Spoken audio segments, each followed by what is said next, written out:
Kamera. Hai, saya Dia Umairah, pengawas pusat sumber sekolah. Hari ini, kita akan kongsikan bagaimana melekot nilam dalam AINS. Jom!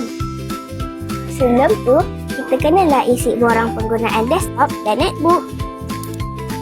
Pastikan kawan-kawan sudah mendaftar dalam nilam AINS. Awak dah daftar ke belum? Belum. Alah, belum? Jom kita kongsikan. Kawan-kawan ingat email dan password masing-masing? Hari ini saya nak rekod buku ni. Login AINS menggunakan email delima masing-masing. Klik tambah, klik buku, e-buku, seterusnya. Isi maklumat yang bertanda merah. Selepas itu, kita perlu isi rumusan dan juga pengajaran yang kawan-kawan telah baca. Klik hantar, klik pasti. Tahniah, anda berjaya menambah koleksi bahan bacaan dan ilmu baru hari. Mudah kan? Apa lagi? Jomlah kita isi AINS segera. Itu saja perkongsian untuk hari ini. Ada pertanyaan? Sila komen. Bye!